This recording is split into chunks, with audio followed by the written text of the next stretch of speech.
Donc, Monsieur Messan, en 2012, vous étiez sur le théâtre d'opération, vous avez été témoin de choses que le public français ne connaît pas.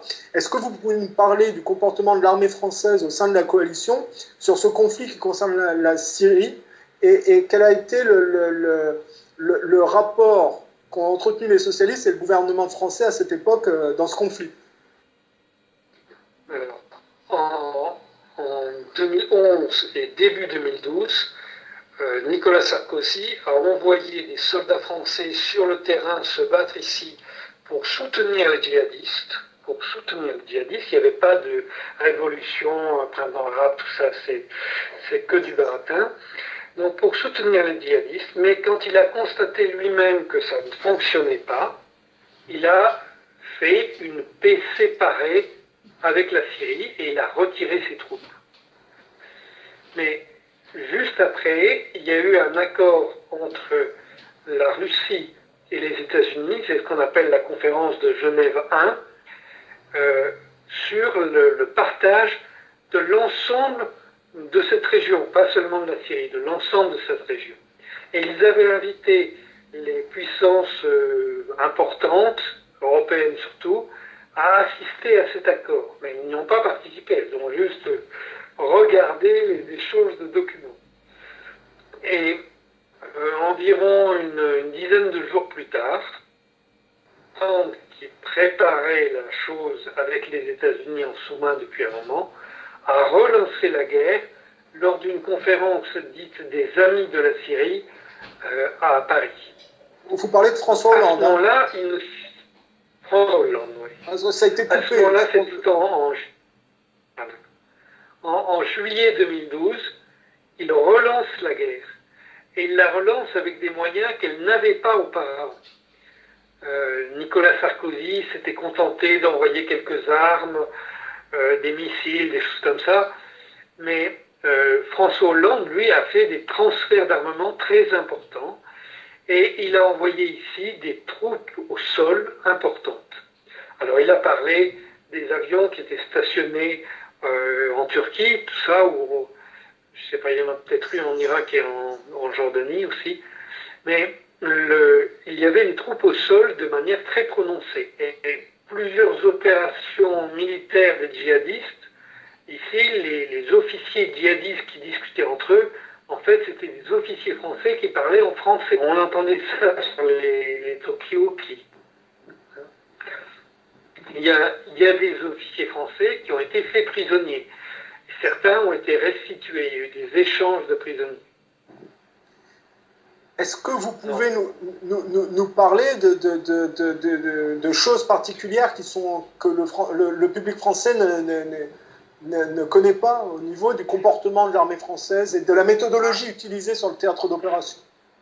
Moi, je ne connais pas bien ce qui spécifie leur méthodologie. Mais j'ai vu leur présence dans plusieurs endroits. Et notamment lors de l'attaque de Maaloula. Maaloula, c'était la première ville, le premier village chrétien dans l'histoire. Au moment où Saint Paul s'est converti au christianisme, et en fait a créé le christianisme à Damas, parce que ça n'a pas été créé à Jérusalem, c'est tout à fait autre chose. Quand il a créé le christianisme à Damas, le premier endroit où les gens se sont convertis, c'est Maaloula. Et cette ville a conservé la tradition du Christ. Donc n'a pas connu les évolutions du catholicisme et de l'orthodoxie. Pas du tout. Donc les chrétiens originels étaient contre l'existence d'une loi religieuse.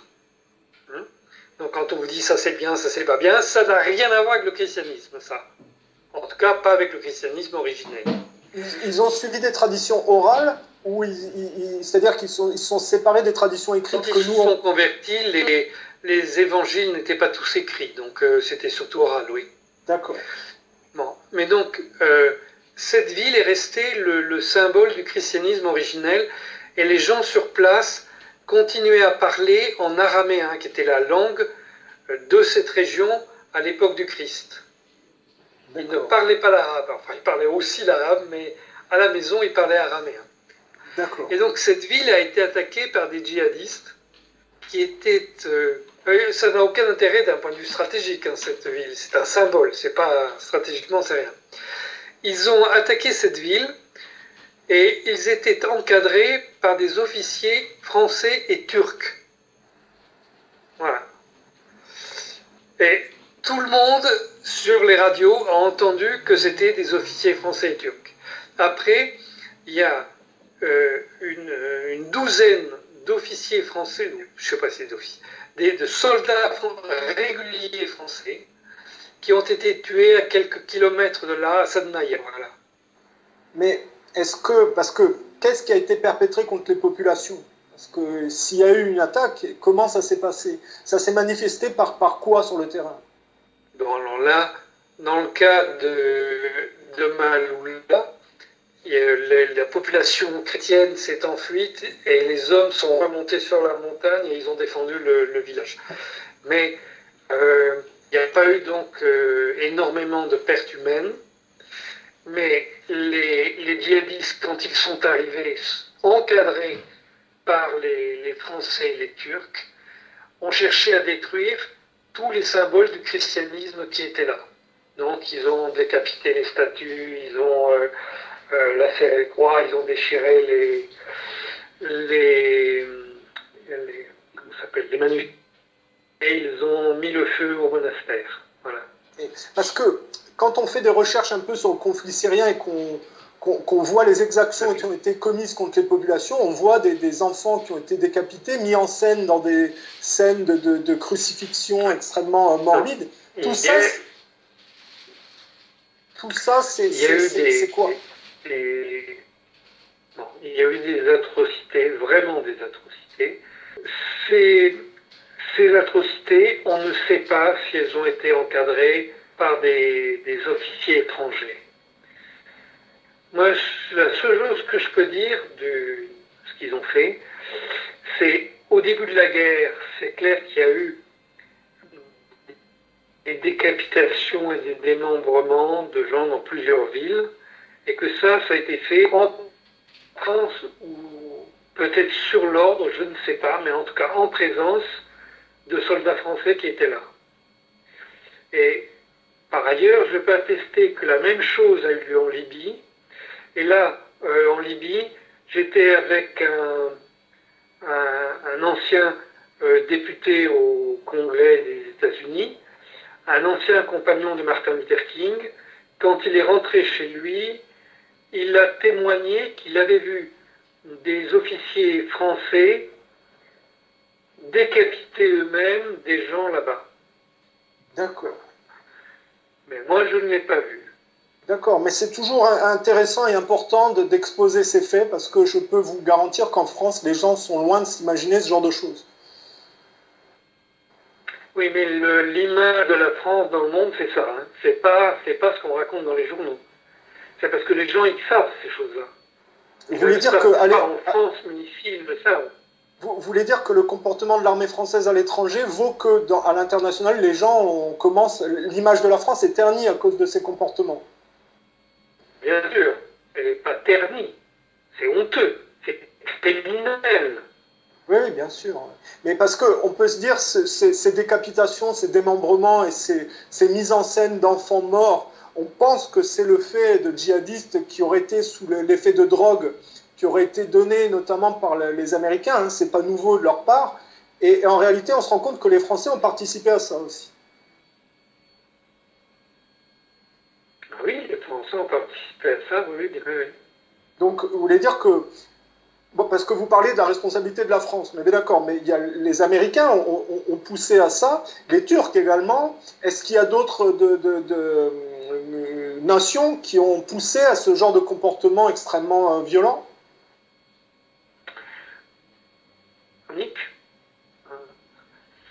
Mais d'autres nations ont participé à ça, la Hollande. Oui, et là je ne saurais plus vous donner des exemples précis. D'accord. Et vous savez, ici, il y a eu des soldats d'au moins une quarantaine de pays. Des soldats réguliers, pas des agents secrets qui viennent faire ci ou ça. Des soldats réguliers d'une quarantaine de pays sont entrés sur le sol syrien. Pour accompagner les djihadistes contre les populations. Ah oui, ah bien sûr, oui. D'accord. Parce qu'on ne parle pas de mercenaires type Blackwater, qui arrivent peut-être plus tard. Quand on parle de 2012, on parle d'une guerre plus conventionnelle. Enfin, si on peut dire conventionnelle, puisque ce n'est pas conventionnel de pousser les terroristes. Oui, mais Al-Qaïda ou Daesh, c'est une idéologie, hein, d'abord. Ok, c'est une idéologie. Mais les gens qui viennent se battre ici sont payés. Ce sont donc des mercenaires. Oui. Et sont payés par les puissances occidentales. Oui. Qui est-ce qui peut les payer d'autres? On est bien d'accord. Donc les djihadistes sont payés par l'Occident pour terroriser les gens. Absolument. Et ont participé à l'appui de ces terroristes une quarantaine de nations, avec des soldats classiques. Oui. Mais ça, c'était surtout en 2012. C'est-à-dire, est-ce qu'on n'a pas assisté... Non. Ça compte. Actuellement, vous avez des soldats français et des soldats allemands qui encadrent les gens d'Al-Qaïda à Idlib. Idlib, c'est une région où il n'y a que les gens d'Al-Qaïda. C'est simple. On vous dit les rebelles, etc. C'est à se tordre de rire, les rebelles. Ouais, on avait des photos du sénateur John McCain en compagnie de gens d'Al-Qaïda et de Daesh. Hein. Ils se prenaient en photo. C'est pas un mystère pour les gens qui travaillent un peu là-dessus. Ce que moi j'essaie de comprendre, c'est est-ce qu'on n'est pas passé à un remplacement de soldats classiques par des mercenaires du type Blackwater, où ça a toujours été le cas en même temps? Oui, bien sûr. Daesh a été créé par... c'est une longue histoire. Mais d'abord, c'était l'émirat islamique en Irak. C'est devenu l'émirat islamique en Irak et en Syrie, et Daesh. Bon. Au départ, c'est un groupe qui avait été créé par John Negroponte, ambassadeur des États-Unis en Irak, pour détourner la colère des Irakiens contre les troupes d'occupation. Donc il avait créé un groupe sunnite et un groupe chiite, et il a organisé une guerre entre ces deux groupes qu'il subventionnait également, les deux groupes. Et il a essayé de propager la guerre civile dans ce pays de cette manière. C'était contre contre qui? Il avait créé plusieurs, pas simplement de groupes, mais des factions sunnites et des factions chiites pour se battre les unes contre les autres. Mais pour créer ces factions, il avait appelé de leur retraite, parce que ces gens étaient à la retraite, les officiers de l'US Army et de la CIA, qu'il avait utilisés en Amérique centrale pendant la guerre au Nicaragua et au Salvador. Donc les mêmes individus, notamment le colonel Steele, sont revenus en Irak pour créer ces organisations. Puis ça a prospéré, ça s'est développé, et c'est devenu Daesh. Donc, cette organisation, elle est tenue à bout de bras par les États-Unis. En tout cas, elle était tenue pendant très longtemps à bout de bras par les États-Unis. À la fin du mandat d'Obama, le général David Petraeus, qui est aujourd'hui donc employé de KKR, le principal du président Macron. Donc, est-ce que vous pouvez parler... Le général Excusez-moi, juste. Est-ce que vous pouvez faire attention à bien parler devant le micro parce qu'on a des problèmes de son et parfois vous êtes coupé. Okay. Est-ce que vous pouvez reprendre à partir du moment où vous parliez de KKR? Oui. Donc, je dis le général Petraeus, lorsqu'il était directeur de la CIA, a pensé un système avec différents pays pour transférer des armes ici. C'est le plus grand trafic d'armes de l'histoire humaine. Ça a été quelque chose d'absolument gigantesque. Et au moins 17 gouvernements de pays différents ont participé à ça. Au moins 17. Attendez, un instant, s'il vous plaît. Je vous en prie.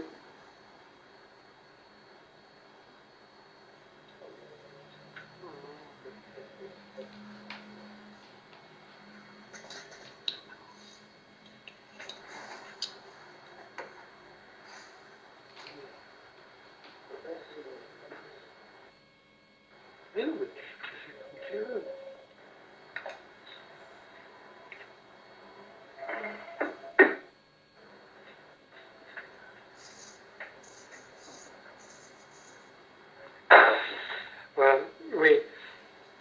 Allô, allô? Oui, oui, je suis là, je vous écoute. Je ne sais plus ce que je disais.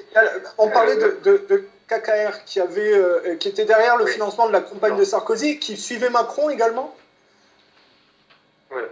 Non, il ne s'est pas occupé de Sarkozy, il s'est occupé de Macron.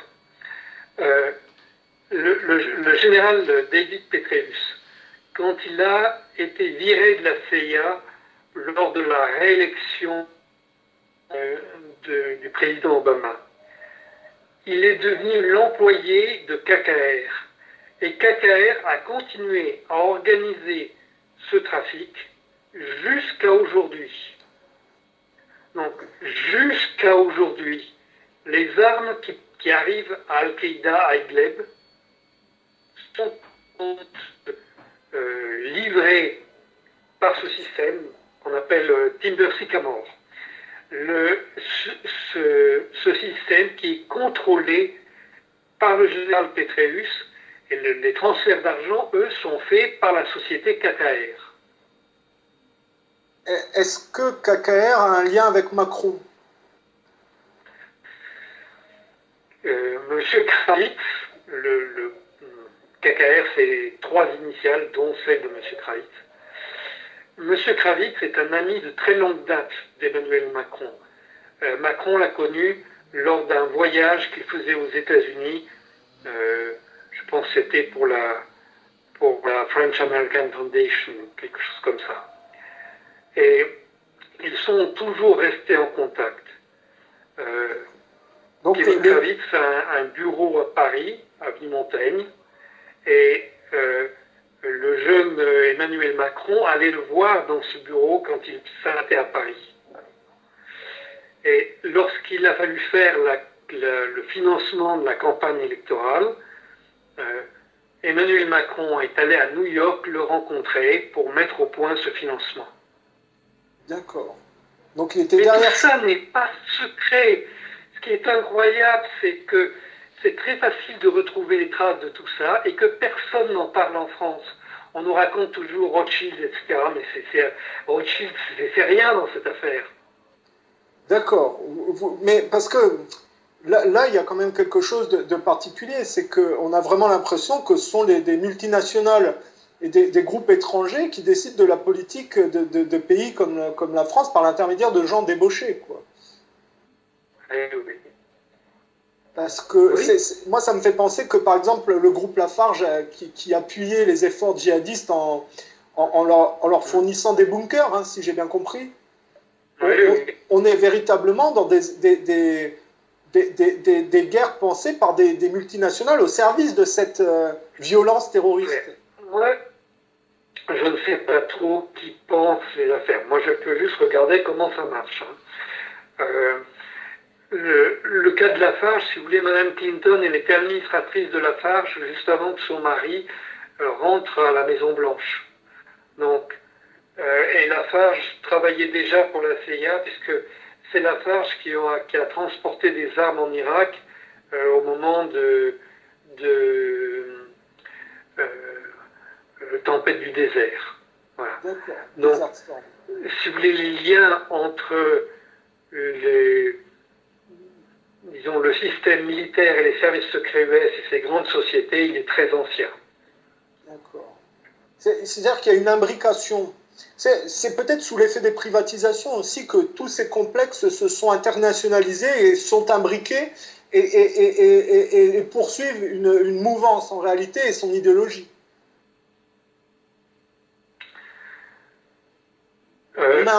On a un maillage mondialiste, quoi. Oui. Et maintenant que ces sociétés sont transnationales. Elles ne dépendent plus directement d'un État, bien qu'elles aient leur siège à un endroit, mais elles ne dépendent plus de cet État souvent. Donc elles peuvent avoir leur propre politique. Ça veut dire qu'en réalité, les directions géopolitiques sont pensées par des grandes familles monopolistiques, en fait. Elles jouent sûrement un très grand rôle. D'accord. Je ne sais pas si elles sont les seules. Je ne crois pas qu'elles soient les seules, mais elles jouent un très grand rôle, ça c'est sûr. Je me souviens en 2012 avoir consulté votre site parce que je ne croyais pas, moi, à la version d'Oussama Ben Laden qui avait été donnée aux médias par le gouvernement Obama. Oui. J'avais vérifié sur votre site que Oussama Ben Laden était mort en 2001 de problèmes rénaux et que beaucoup de diplomates français refusaient de suivre la version officielle d'Obama parce qu'ils étaient au courant